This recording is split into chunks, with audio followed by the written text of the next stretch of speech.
Hello folks, today is Friday, June 10th, 2022. As usual, my name is Jake Baldino, here to talk about all the video game news that has been going on this week.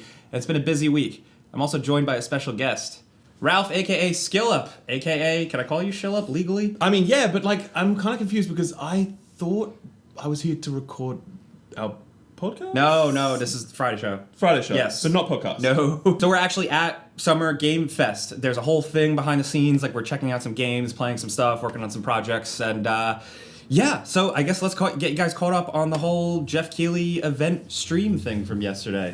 It was something. It was. I feel like a lot of people were like, that sucked. And I'm like, I liked it, personally. I thought it was a little boring. Did you think so? Yeah. Wow, yeah. okay, tell me. I also, like, he set expectations being like, we're not having a ton of game reveals, but at least there's some interesting updates. I feel like, yes, he set the right expectations, but I feel like we got good chunky gameplay of games that I'm actually interested to play. That was the thing, right? Of chunky gameplay, we got Street Fighter 6 gameplay, which is looking pretty fresh. I believe we're going to actually go hands-on with that. Oh, are we? Yeah. No way. Yeah. That's what that is. Yes. Sweet, that's cool. So, impressions soon. Along with that, also, it's worth pointing out Aliens Dark Descent. New Aliens game. I just love that they keep making Aliens games. This is going to be a top-down one. They should have showed more gameplay. Yeah, of they that, really should have. But sick. But one of the bigger things, of course, was the Callisto Protocol. Speaking of chunky gameplay. Dude. Like, dude, what do you say? Honestly, I feel like this is the most impressive looking thing coming at the moment. Just like every time it shows up, you're just like, holy shit. Because this was like a recut of the existing trailer that we saw. Yeah. With more stuff added and way more gory. Oh, like, yeah. The gore system so is awesome. gory that you're not going to show all the gore on this channel, are No, you? it's Because too you would early in get the video. demonetized Yeah, if you it's that showed bad. it. It's that gory. Yeah. You know what I mean? But it's fucking it's like cool. Mortal Kombat all over again. I'm like, It oh is no. totally, yeah. It is just a video game-ass video game. I feel like it's the thing that everybody wants. They lament that like we don't get enough anymore, Yeah. and this is it. It's a single-player, third-person, stressful survival horror where you're a gruff sci-fi dude. Yeah. There was a lot of gruff sci-fi men, sci-fi horror in this whole... In this showcase, it was There's a like lot. there was like 5 of them, maybe. It was kind of like, but I think Callisto was. I'm really glad, obviously, because it is the old makers of Dead Space, like the original team. Yeah. And then they went through the ringer with EA, and now they've formed their own shit, and they're making their own Dead Space sequel. And they don't care. They're like, it's like Dead Space. They're like, it's Dead Space, whatever. Come and sue us. You know what I mean? And so we're gonna get Dead. That is on December 2nd. Yes. And then the Dead Space remake is like, I'm gonna say January 19. That's a number that sticks Yeah. out in my head. But like, it's sometime in January. So 2 months. 2 on the trot, like It's funny how that's crazy. happening. Yeah. Everyone's like, we need a Dead Space game. Well, how about you have 2 of them in 2 months? Yeah, we went from nothing to Yeah. everything. Also, we got some extended Call of Duty Modern Warfare 2 gameplay. Didn't do it for me. I was like, oh, another one. I play all the campaigns. Love them. Yeah. They're stupid. Do you love them though, or do you like kind of like them? You're like, this is fun, I guess, and It's like then when you never go see think a about Michael it Bay again. movie and you're like, Totally. yeah, all right. Yeah. But this one didn't do anything. At least the last one was like messed up and edgy. This one was just like, guys on boat, Tango 6. Like I was like, okay, we've done this a million times. Yeah, I agree. I think they've got a very flashy engine. It looks lovely. Yeah, it's insane. And I think even when I played 2019, I'm like, dude, this is cool. Imagine if a developer had this engine and they were able to make something else. You know what I mean? Yeah. Like something actually edgy and something like trying to like Spec Ops: The Line meets with the Call of Duty 2019 engine, something like that. You know, because you just know this is gonna be pretty sort of, I don't know. Like That's a good pitch. Every other, yeah, man, call me. We also got to look at Flashback 2, which only a little bit of gameplay, but I think it's cool. Yeah, I have no connection to the original game, but I definitely will check that out. But we also got Fort Solace, which is another new game. This is like another sci-fi horror thing. It seems more drama, more actor push because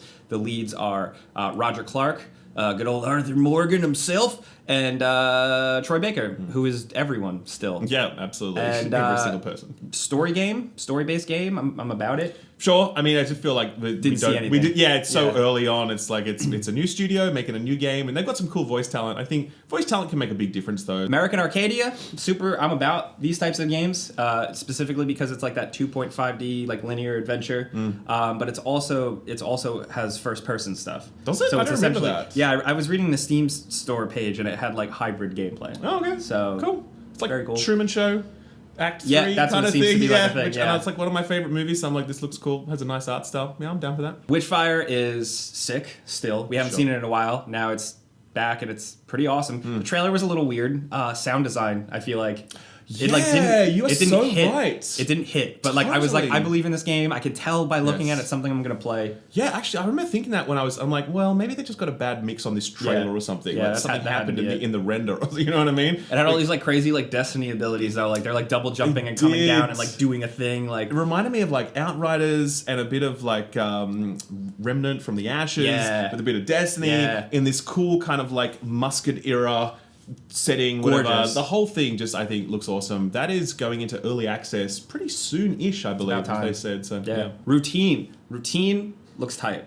Literally because, and I'm repeating myself in my other video, I'm sorry, but when the gun came up and it was just like an old like modem or like an old PC, like a gateway PC, I was like, oh, this is cool. This is like Cyberpunk type of thing. And then the robot at the end kind of looked like a Five Nights at Freddy's robot. Yeah, it did. That one apparently, and I'm not really close to it, but apparently it's been in development forever. I had no idea. It was Yeah. like announced and then forgotten. Yep. So And Mick Gordon is doing the soundtrack on that one. I love how they were like, and Mick Gordon, and then the trailer had no music. Yeah, that's true. That's I was so waiting true. to be like, bim, bim, dim, dim, and nothing happened. So we got Stormgate, which is a new RTS. They detailed that a little bit. Again, still kind of early, just more showy cinematic than anything. That's from the team that like left Blizzard and then they Yes. formed out because they were the Which, team that that's like good. made the RTS games at Blizzard, and then when Blizzard said, "Hey, we're not doing any more RTS games," they're like, "Well, bye," Yeah, and then they which made is their own insane. thing. And so I think the excitement behind this is purely because people trust this team to make something, and also because you don't get too many RTS these days. No. It's nice to know that they're like investing in this genre. It could be a big deal. And then Goat Simulator 3, they actually just skipped 2 and made 3. But the trailer... Wait, I was thinking that. I Yeah. was like, did I miss? I was like, am 2? I going insane? Yeah, I didn't realize until like way after. I'm like, wait a minute. So many people online reacting were like, oh, Dead Island again. And then Yes! not Dead Island. Yeah, yeah. That classic trailer. Then they wrapped up this whole thing with Naughty Dog, specifically the show and also this new multiplayer mode, which they gave us a PNG, a JPEG of concept art. Yeah, that was I But mean, it is a standalone It is. thing, which I think is smart. There's rumors floating around that it's like a battle royale. Like people are feeling very cynical about this. But I think it's because a lot of people didn't play Factions, and yeah. it was really good. Yeah, well, to be honest with you, I haven't played Factions, Oh, but man. everyone who I talk to is like, dude, Factions ruled. It was Yeah. one of the best multiplayer spin-offs ever. I think Druckmann said that this started as kind of like a Factions update, but then it kind of ballooned, and it's now one of their most ambitious products ever. He says it's bigger than any of their games, as big or bigger than any of the games they've made previously. That's in itself pretty wild for Naughty Dog to say, because like Naughty Dog aren't full of shit. Do you know what I mean? Yeah. Like, yeah, obviously everyone has different views about The Last of Us, sure, but like they're not a studio that overhype their stuff. Like No, when they they back say it up. something, it's generally true. You Yeah. know what I mean? So I don't know, like it just to know that they're working on something like this, they got this amount of effort behind it. It's got a narrative that they say is being delivered in a unique Yeah, way. new location, everything. It's San San Fran, Francisco. yeah, Like yeah. I was like, oh, let's see how they do that. Because I'm so cynical with like, story in multiplayer. We built a world. And it's like, okay. But I think with them, it could be different. It could be, and I definitely am really intrigued to see how this studio that has spent its entire existence making linear single player games approaches the challenge of a live service multiplayer game. Yeah. You know, because obviously Factions was a spin-off thing, but it Yeah. wasn't designed to be a living live service standalone thing. That's a big focus for Sony as well. Like they're going really balls deep Yeah. on the whole live service stuff. Also, I was really big into Uncharted 3 multiplayer. That was Right. like my thing. Really? Yeah, everybody has like that weird game. Yeah, like, I played lots of Assassin's Creed multiplayer. Yeah, By the way, a yeah. lot of people in the Dude, comments would be like, oh, that ruled. it you did. know? Oh my God. It's not bad, to be honest. Splinter Cell multiplayer? Oh, don't even get me started. The other big thing was The Last of Us Part 1. It's officially, it was leaked, but this is the remake-ish of the original Last of Us for PS5, coming this fall, but more specifically also PC a little bit later on, yeah, which is that's dope. cool. And this is rebuilt from the ground up. They did say stuff like combat stuff from The Last of Us 2 and AI changes, along with visual upgrades, new character models, new everything. And this is something like I don't think needs to exist, but I kind of get why they're doing it. I think they're banking on the show being awesome. Yes. Because they're like, oh, a bunch more people are going to come in, so we want to give them the definitive version. Yeah, I think so. Because also in that bit, Neil is like, the show is the most authentic adaptation of a video game property ever. I was like, Okay? that's big. That is, Yeah, But that's- like, also you have to wonder, well, is that really closely following the story of the game? Then is Yeah. that what he means by authenticity? In which case, yeah, if you re-release the new, or re-release Last of Us 1, you touch it up, latest platform, whatever else, it does make a lot of commercial sense. But you can just look at like the massive library of PlayStation games that deserve an actual remake. And Yeah. you're like, This is not in the top 100 of those. You have a PS4 version that is fine. It runs at 60 FPS. It's great. I just played it last year. I think that's why I'm like not hot on this. Me too. Like, Yeah. when I did it just before I did Last of Us 2, so however many years ago that was. It feels like 8 years ago We now. still need a Bloodborne PS5 update. We need Order 1886. Just give me like a PS4 Pro patch. I don't even need PS5. Sony will literally re-release Morbius at cinemas and remake The Last of Us 1 before they do a Bloodborne port. Come on now. Like, Jesus. So that kind of wraps up the whole Jeff Keighley presentation. On screen here, we'll show the schedule, though. So much stuff is going down, even while we're talking right now. It's important to note, like, if you didn't think this presentation was super great, there are so many games. There are so many games that, like, we're not even going to have time to cover. Devolver had a presentation with so many cool things. Can we Skate pause? Story. I have to say Skate Story, man. Yeah, Skate Oh, Story and is also like- that, like, plucky squire, Yeah, the plucky squire. Like, yeah. oh man, Devolver, they just punch so far above their weight every time. And those two were just like, whoa. So again, like I said, keep it posted. We'll probably do a top 10 wrapping up like total new game announcements overall or something like that. So yeah. Hey, next up, this episode's brought to you by our longtime sponsor, Raycon. Now, these wireless earbuds are super premium, quality sound and performance, while costing half the price of other premium wireless audio brands. They still offer 8 hours of playtime and a 32-hour battery life thanks to the handy-dandy sleek charging carrying case, which is still personally my favorite thing about it. It has USB-C and wireless charging, which for my personal preference is like the way to go. And then it's super small, it slips right in your pocket and you go. They come with a pack of these optimized gel tips so you can get like a custom fit so they stay in your ear and they're comfortable so you can make sure that they don't fall out, and they don't. It's perfect for me because I like to wear them outside and run around. Have you ever had a pair of earbuds like fall out of your ear and you step on them? It's terrible. It doesn't happen with these. They pair up nice and simple and they last. They have Siri and Alexa compatibility, and they come in a variety of different colors, so there's a choice for everybody. There's a reason why these things get thousands of 5-star reviews. So if you want to check them out, click the link in the description box down below or the link on screen here. It's buyraycon.com/gameranx for 15% off your Raycon purchase. And big thanks to Raycon for sponsoring this video. News block now? Yeah. News block now. Cyberpunk. I hate that. Can we never call it news block? News block now, okay? This is it. Cyberpunk is getting that anime. I think everyone was a bit curious as to whether or not this would actually happen after Cyberpunk kind of bombed at launch, or at least had some troubles, to put it lightly. Yeah. But the show kept getting made. It's being made by Netflix. It was debuted this week at their Geek Week thing, which I understand is kind of like what we're doing for video games, Netflix is doing for its shows. Is that right? Yeah. Yes, okay, cool. And they showed off a trailer. It looks pretty cool. The style is very cool. It's, yeah. it's anime heavyweights behind it. Like, there is some pedigree behind it, and we know it's coming in September. Yeah, I mean, I personally am super excited for this. I love Cyberpunk's world. Cyberpunk, deeply flawed game, obviously, of course. We've all done that dance many times. But, like, bottom line, they built a pretty incredible place. Night City's awesome. Night City's amazing. And, like, the stories that are able to come out of that, I'm really glad to know that they're still investing in that. So, yeah. And I hope they just crush because, like, Arcane was huge. So I hope they can keep doing the video game thing right. I also really like The Witcher show. I know it has problems, but overall I like it. So I hope they can kind of continue. The Resident Evil show looks weird. I've not even seen the trailer. It looks like my good brain horror, switches weird off. Resident Evil. My brain switches off when it comes to any Resident Evil. I've not seen any Resident Evil movie, not one. Whoa. For some reason my God brain bless. is like, but that's what I'm saying. Like, I think because most video game movies are so bad, I was like, that's probably gonna suck. Yeah. I'm not gonna do it. In other news, Halo Infinite's campaign is finally getting co-op. Technically, next month it's going to be in beta, and I think this is kind of how they've been rolling out certain things. I do think this is a big one. I like Halo campaigns co-op, and this should have been a thing at launch. I think a lot of us very strongly felt that, but it's nice that it's finally going to be a thing. It's a good reason to replay it. It is, yeah. I mean, I feel really rough. You're like, No, I mean, I feel like the whole arc of Halo Infinite was kind of very sad because I think they nailed the core gameplay in such an incredible way that just like, dude, Halo I don't think has ever felt better.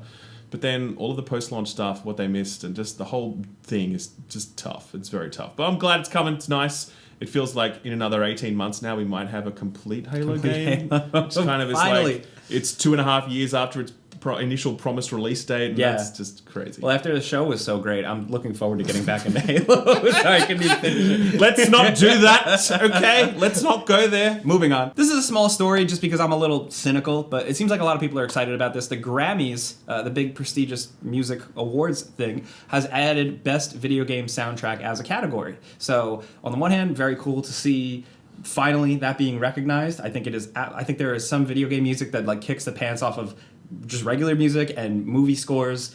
But like award shows, I'm kind of like whatever.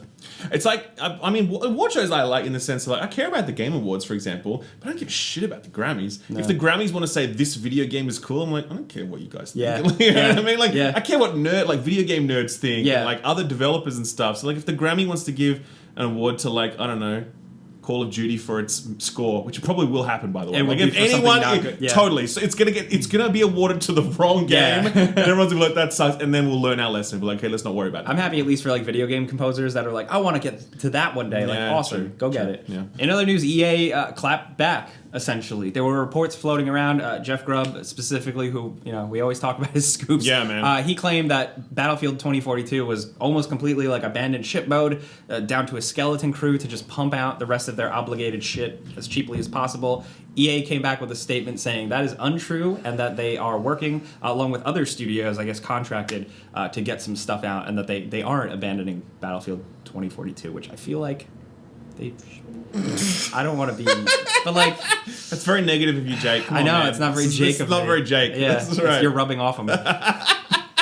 That's so brutal. But he's right, okay? Battlefield 2042 sucks. No, but for real though, like, I mean, I personally don't believe anything that EA says in this regard. This was the same company that said that Battlefield 2042 was ready for launch. That months before that had said, actually, development, very on track. Everything's going great. Like, so... I mean, obviously, it's terrible to be like, I don't trust anything you say, but I don't trust anything they say. I really don't. And Jeff Grubb has a really good track record. He's very well sourced. If I'm going to believe anyone in this equation, then it's Jeff. But look, the truth is probably somewhere in the middle, right? There probably is more than a skeleton staff on there. But do you really mean to tell me that like EA DICE have vast resources pumped into like resurrecting Battlefield 2042? They have big ambitions for that. Go look at the roadmap. There's not much there, man. No one's playing this game now. It has totally negative sentiment. Like the smart move is to cut your losses and move on, So I just don't believe anything EA has said here. That's my take. That's a good baseline to always have. Also, in case you missed it, the Quarry is actually releasing today on Friday, and I did a review. The Before You Buy, I will link the video down in the description with all the other news stories we talk about. Highly recommend it. If you are into Until Dawn, if you're still obsessed with that, like I am, they did it again, basically. I still don't know if it's like better than Until Dawn. Like I have to like replay it a million times, but it is very cool. It's a little campier, a little cheesier, corny, like teen soap opera stuff with murder and monsters and ghouls. I love it. It's just my type of thing. And last but certainly not least, since we're kind of technically at like a mini secret E3 now. Secret E3, yeah. Kind of. Illuminati E3. E3 says they're coming back in full force next year, 2023. They said both digital stuff and a physical in-person event. We'll see about that. Yeah, at this point. Obviously, the ESA is not a great organization. Yeah. They have really, really badly mismanaged E3 and lots of other things over the years. Yeah.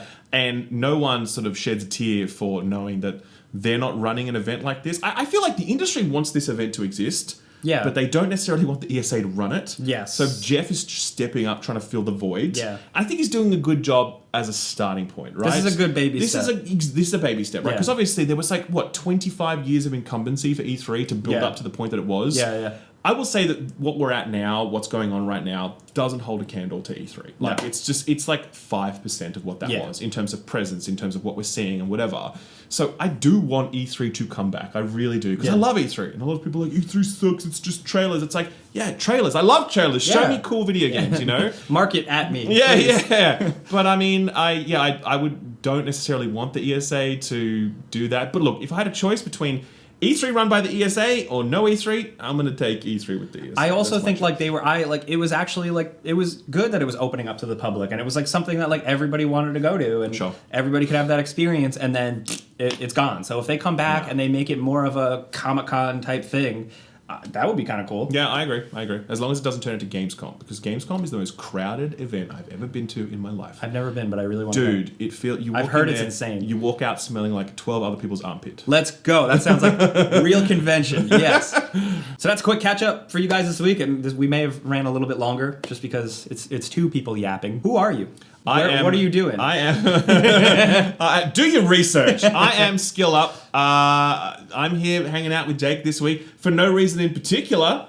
I mean, we don't have anything else planned up. Nothing else planned up. Nothing. So I'm just here playing games this week. I'm on YouTube, Skill Up. And that will be linked or, everywhere. The stuff. Thank you. But I mean, yeah, dude, this was super fun. Yes, thank you. Can we shake hands on camera? Super good. Yeah, let's get it. Let's put it in there. Yeah, so let us know what you think in the comments. We definitely want to hear from you. Let us know what your favorite reveal was. Also, if there was a game that we didn't have time to talk about, which I admit, definitely, please let us know what you're looking forward to. It helps for our feedback for the show, but also people scrolling through the comments. If you mention a game, they might get clued on to it too. So that would be sick. So let us know what you're thinking. We'll be down in the comments. Things get a little crazy though. So of course, if you always want to yell at me directly, find me on Twitter and Instagram at Jake Baldino and SkillUp at SkillUp everywhere. Unfortunately, yes, Twitter. But thank you guys for watching. We're here every Friday. Of course, well, I'm here. You're not here every Friday. I wish I was here every Friday. Can I say that? I'm so bummed I'm not, but anyway. Thank you for being here. I appreciate it. But have a great weekend. Be safe. Pizza's on me. You can say goodbye or something. I mean, I feel like I said my thing. Unless you want me to. You can just say bye now. Oh, bye.